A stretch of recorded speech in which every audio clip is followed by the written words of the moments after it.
جن چیزوں سے روزہ نہیں ٹوٹتا، بھول کر کھانے پینے سے روزہ نہیں ٹوٹتا، ایک سے زائد بار بھی بھول کر کھا پی لے تب بھی روزہ نہیں، جتنی مرضی مرتبہ بھول کر کھائی گیا روزہ نہیں ٹوٹے گا۔ اب ایسا نہ کرے کہ کھا پی کر کے میں بھول گیا تھا، پھر کھا پی کے میں بھول گیا تھا، تو اللہ جانتے نا بھول کر کر رہا ہے، جان بوجھ کے کر رہا ہے۔ ایک شخص کو بھول کر کچھ کھاتے پیتے دیکھا تو اگر وہ اس قدر طاقتور ہے کہ روزہ سے زیادہ تکلیف نہیں ہوتی تو روزہ یاد دلانا واجب ہے۔ یعنی آپ نے کسی کو دیکھا کہ اس کا روزہ تھا اور وہ بھول کر کھا پی رہا ہے تو اس کو یاد کروانا چاہیے کہ نہیں؟ یاد کروانا چاہیے کہ نہیں؟ اگر تو وہ ہے برداشت نہیں کر سکتا، کمزور سا ہے، اس میں اتنی طاقت نہیں ہے، تو بہتر ہے کہ اس کو یاد نہ کرواؤ، اس کو یاد نہ کرواؤ۔ اور اگر آپ کو پتہ ہے کوئی مسئلہ نہیں بھی رکھ سکتا ہے، روزی رکھتے ہیں، آج ویسے بھول گیا، بھول کے کھا پی رہے تو پھر اس کو یاد کروا دو۔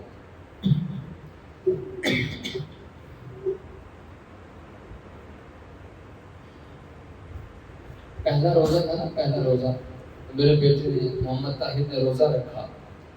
اب پہلا روزہ تھا اتوار کا، تو پہلے روزے میں تو بڑوں کی فرض ہو جاتی ہے چونکہ ابھی عادت نہیں بنی۔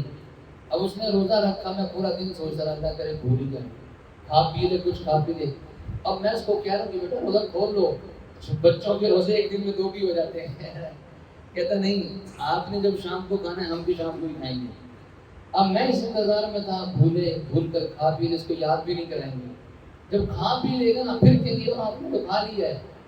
عجیب بات ہے کہ شام مغرب تک بھولا ہی کوئی نہیں ہے۔ تو اس لیے بہرحال اگر کوئی کمزور ہو تو اس کو یاد کروانا ضروری نہیں ہے، اور اگر کمزور نہیں ہے، طاقتور ہے، اس کو یاد کروا لیں۔ تھوک نکلنے سے روزہ نہیں ٹوٹتا، خواہ جتنا بھی ہو۔ تھوک آتا ہے نا بار بار، اندر لے جاتا ہے، تو کوئی ایسی بات نہیں، اس سے روزہ نہیں ٹوٹتا۔ اگر پان کھا کر خوب کلی کی، غرارہ کر کے منہ صاف کر لیا لیکن تھوک کی سرخی ختم نہیں ہوئی تو کوئی حرج نہیں، روزہ صحیح ہے۔ سرخی ہے نا، تو ذرات نہیں ہے، کوئی پان کا اثر نہیں ہے، سرخی ہے، صرف کلر ہے جو کہ سرخ ہوا پڑا ہے تھوک کا، تو اس کو اندر نکال لے تو کوئی حرج نہیں ہے۔ ناک کو اتنے زور سے سڑک لیا کہ حلق میں چلی گئی، ریشہ جو تھا نا وہ حلق میں چلا گیا تو روزہ نہیں ٹوٹتا۔ اسی طرح منہ کی ران سڑک کر نکل جانے سے روزہ نہیں ٹوٹتا۔ خون تھوک سے کم ہو اور خون کا مزہ حلق میں معلوم نہ ہو تو روزہ نہیں ٹوٹتا۔ تھوک میں ایسا بھی ہوتا ہے نا کہ بعض اوقات خون آ رہا ہے، بالکل معمولی سا ہے، اس کا کوئی ٹیسٹ بھی نہیں آ رہا ہے، صرف دھوپ ہی ہے، تھوڑا سا ہلکا سا کلر ہے خون کا، تو اس سے روزہ نہیں ٹوٹتا۔ اگر زبان سے کوئی چیز چکھ کر تھوک دی تو روزہ نہیں ٹوٹتا۔ زبان سے چکھ کر تھوک دی تو روزہ نہیں ٹوٹتا، اندر تو نہیں گئی نا، صرف چکھ کے تھوک دی ہے تو روزہ نہیں ٹوٹا، لیکن خواہ ایسا کرنا مکروہ ہے۔ ایسا نہ کرے چکھ کے تھوکتا رہے، ایسا نہ کرے۔ اگر کسی کا شوہر بد مزاج ہو اور یہ ڈر ہو کہ اگر سالن میں نمک وغیرہ درست نہ ہوا تو غصہ ہوگا، تو اس کو نمک چکھ لینے کی گنجائش ہے۔ اس کو، عورت کو، اس کو پتا ہے میرا خامن ایسا ہے کہ کھانے میں تھوڑا سا مسئلہ بن گیا سے برداشت نہیں ہوگا، مرچیں تیز ہو گئی، نمک کم ہو گیا، زیادہ ہو گیا سے برداشت نہیں ہوگا، تو وہ چکھ لے تو حرج نہیں، اندر نہ لے کر جائے، صرف زبان کی حد تک، زبان پہ رکھو تو ٹیسٹ سمجھ میں آ جاتا ہے۔ کسی چیز کو اپنے منہ سے چبا کر چھوٹے بچے کو کھلانا مکروہ ہے۔ کوئی ایسی چیز ہے، سخت چیز چبا کے بچے کو کھلا رہے ہیں تو مکروہ ہے، ذرات اپنے منہ میں جا سکتے ہیں۔ البتہ اگر اس کی شدید ضرورت پڑے اور مجبوری بناچاری ہو جائے تو گنجائش ہے۔ مسواک سے دانت صاف کرنا درست ہے، چاہے وہ مسواک سوکھی ہو یا تازہ۔ مسواک کا ذائقہ منہ میں محسوس ہو تب بھی مکروہ نہیں، اس لیے کہ حدیث میں واضح طور پہ ہے، نبی پاک صلی اللہ علیہ وسلم روزہ رکھ کے مسواک کیا کرتے تھے، تو مسواک کرنے سے روزہ نہیں ٹوٹتا۔ خون دینے، خون لگوانے انجیکشن اور ڈرپ سے بھی روزہ یاد رکھنا، اس سے بھی روزہ نہیں ٹوٹتا. خون دیا ہے یا خون لیا ہے، ٹیکا انجیکشن لگوایا، ڈرپ لگوائی، روزہ نہیں ٹوٹتا. میک اپ کرنے، کریم لوشن لگانے سے روزہ نہیں ٹوٹتا. لپسٹک لگانے سے روزہ نہیں ٹوٹتا، لیکن اس کا خیال رہے کہ منہ کے اندر نہ جائے. اگر تو باہر رہے پھر تو ٹھیک ہے، اور اگر اندر جاتا ہے اس کا اثر تو پھر روزہ مکروہ ہو جائے گا.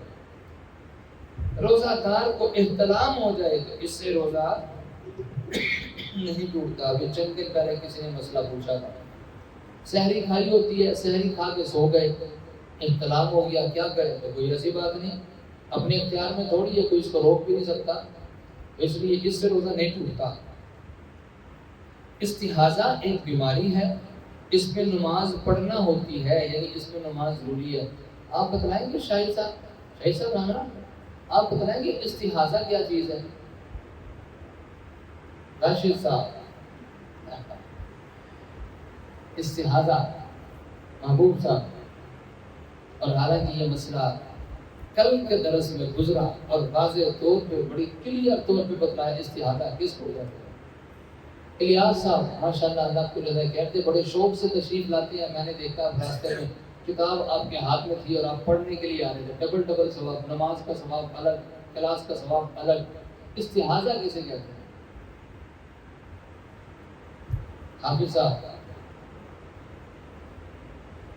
عمران صاحب، نہیں پتا؟ وحید صاحب،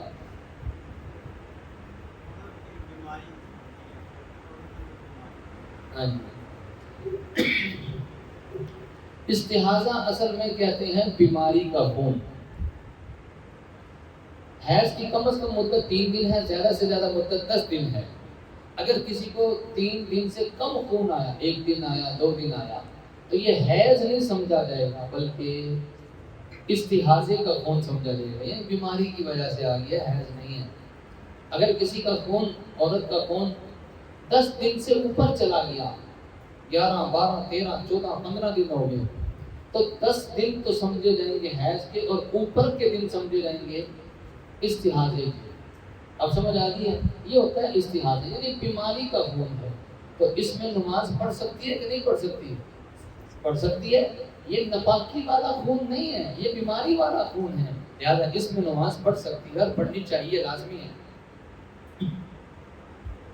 استحاضہ ایک بیماری ہے، اس میں نماز پڑھنا ہوتی ہے. اسی طرح استحاضے کی حالت میں روزہ بھی رکھنا ہوتا ہے. دوران روزہ اگر استحاضے کا خون آ جائے تو اس سے روزہ نہیں ٹوٹتا، کیونکہ یہ ناپاکی کا خون ہے ہی نہیں، یہ تو بیماری کا خون ہے. اگر پخانے کے مقام کے ارد گرد بیرونی اطراف میں دوائی لگائی جائے پر وہ اندر نہ جائے تو روزہ نہیں ٹوٹتا. جس کو بیماری ہوتی ہے بواسیر کی، تو وہ دوائی لگاتے ہیں تو اس سے روزہ نہیں ٹوٹتا. دوائی باہر لگائی ہے تو پیٹ کے اندر تھوڑی چلی گئی ہے. بام لگانے سے روزہ نہیں ٹوٹتا، لیکن ناک کے اندر نہ لگائے. ناک کے اندر لگائے گا تو سارا اثر اندر چلا جائے گا. پھول یا کوئی بھی خوشبو سونگھنے سے روزہ نہیں ٹوٹتا. روزے کی حالت میں گیلے کپڑے کو سر یا جسم پر لپیٹنا جائز ہے. جب گرمیوں کے شدید گرمیوں کے روزے ہوں اور لویں چل رہی ہوں، تپش ہو، تو اس وقت بعض لوگ کرتے ہیں، گاؤں دیہات میں تو بہت زیادہ ہوتا تھا، گیلا کپڑا اپنے اوپر لے لیتے تھے، سر کے اوپر گیلا کپڑا رکھ لیتے تھے. تو کوئی ایسی بات نہیں، جائز ہے. ناک، منہ، کان یا کسی زخم سے یا بواسیر کا خون نکلنے سے روزہ نہیں ٹوٹتا. روزے کی حالت میں خلال کرنا درست ہے، لیکن یہ ذہن میں رکھیں کہ خلال کا دھاگا جی کیا لکھتے ہیں، فلیور نہ ہو. فلیور دھاگے سے خلال کرنا مختلف فلیور کے ہوتے ہیں نا، فلاں ذائقے کا، فلاں ذائقے کا، فلاں ذائقے کا، مختلف فلیور ہوتے ہیں. بڑی بڑی چیزیں نکل آئی ہیں. تو خلال کرنے کے لیے پہلے تو ہلکی سی تیلی ہوتی تھی، اسے خلال کیا جاتا تھا. تو خلال کرنا درست ہے، خلال کرنا مکروہ نہیں ہے، لیکن یہ یاد رہے کہ جو کچھ بھی نکلے اس کو نکلے نہیں بلکہ اس کو تھوک دیا جائے. روزے کی حالت میں تیراکی کرنا جائز ہے. وسیم صاحب روزے کی حالت میں تیراکی کرنا جائز ہے، لیکن یہ خیال رہے کہ ناک یا منہ کے ذریعے پانی اندر نہ جائے۔ اگر پانی اندر گیا تو روزہ ٹوٹ جائے گا اور قضا لازم ہوگی۔ ہم اسی وجہ سے منع کرتے ہیں کہ یار روزے کی حالت میں نہانے کے لیے نہیں جاؤ، جاتے ہیں نا سوئمنگ پول میں یا سوزو واٹر پارک چلے گئے یا نہر میں نہانے کے لیے چلے گئے، خطرہ ہے کہ پانی اندر جا سکتا ہے، ایک آدھا قطرہ ایک آدھا گھونٹ اندر چلا ہی جاتا ہے، ہم اس لیے منع کرتے ہیں۔ باقی تیراکی کی جا سکتی ہے، اس میں حرج کوئی نہیں، لیکن پانی اندر چلا گیا تو روزہ ٹوٹ جائے گا۔ روزے کی حالت میں غیر ضروری بال صاف کرنا جائز ہے، اس سے روزہ پر کوئی فرق نہیں پڑتا۔ اب چونکہ کرونا کا زمانہ چل رہا ہے، کرونا کا مسئلہ بھی آ گیا، کرونا کا ٹیسٹ کروانے سے بھی روزہ نہیں ٹوٹتا۔ وہ تو تھوڑی سی ایک سرنج نکالی ہے، پوری ٹپ بھی نکال لیں، خون جتنا مرضی نکال لیں یا لگوا لیں، مسئلہ پیچھے آ چکا ہے کہ روزہ نہیں ٹوٹتا۔ کرونا ویکسین جو انجیکشن کے ذریعے لگائی جاتی ہے، اس سے روزہ نہیں ٹوٹتا۔ دیکھو کتنے اہم مسائل ہیں روزے کے حوالے سے جو آپ نے آج کے سبق میں پڑھے۔ ابھی رات ایک ساتھی کا فون آیا کہ آنکھ میں دوائی ڈالنے سے روزہ ٹوٹتا ہے کہ نہیں ٹوٹتا، آنکھ میں دوائی ڈالنے سے روزہ ٹوٹتا ہے یا نہیں ٹوٹتا، بتائیں گے بزرگ؟ ٹوٹ جاتا ہے کہ اور ٹوٹتا ہے کہ نہیں ٹوٹتا؟ نہیں ٹوٹتا۔ اختلاف ہو گیا دو بندوں کا، ایک کہہ رہا ہے کہ ٹوٹ جاتا ہے اور ایک کہہ رہا ہے کہ اختلاف ہو گیا نا، وہ کہہ رہے ہیں کہ ٹوٹ جاتا ہے، وہ کہہ رہے ہیں نہیں ٹوٹتا۔ تو اب یہ تو نہ کہا کریں کہ مولوی اختلاف کرتے ہیں۔ اب دیکھ لو دو کا اختلاف ہو گیا۔ یوسف صاحب کیا کہتے ہیں، ٹوٹتا ہے کہ نہیں ٹوٹتا؟ ٹوٹ جاتا ہے۔ اجاز صاحب جی، عظیم صاحب، آنکھ میں دوائی ڈالنے سے روزہ نہیں ٹوٹتا، آنکھ میں دوائی ڈالنے سے روزہ نہیں ٹوٹتا۔ ہاں کان میں ڈالیں اور ناک میں ڈالیں تو روزہ ٹوٹ جاتا ہے۔ یہ ناک کان گلا ایک ہی چیز ہے، ان تینوں کا کنیکشن نا اکٹھا ہی ہے۔ کان میں ڈالیں گے سیدھی گلے میں، حلق میں اتر جائے گی، ناک میں ڈالیں گے سیدھی حلق میں اتر جائے گی۔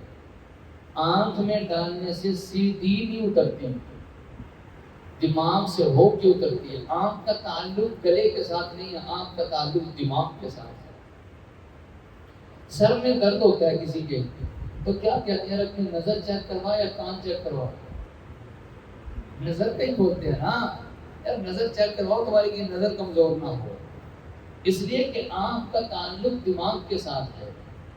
آنکھ میں دوائی ڈالیں گے وہ پہلے دماغ میں جاتی ہے، دماغ سے ہو کر گلے میں آتی ہے، حلق میں آتی ہے۔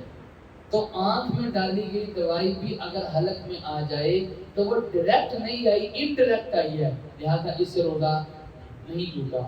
یہ یوں سمجھا جائے گا کہ یہ دماغ سے آئی ہے، دماغ سے آئی ہے۔ اب دماغ سے کوئی بلغم کوئی اس طرح کی چیز حلق میں آ جاتی ہے، روزہ ٹوٹتا ہے؟ نہیں نا ٹوٹتا۔ اب ہم یہی سمجھیں گے یہ دماغ سے آئی ہے۔ ہاں کان اور ناک میں ڈالی جائے وہ سیدھی حلق میں آتی ہے، اس سے روزہ ٹوٹ جاتا ہے۔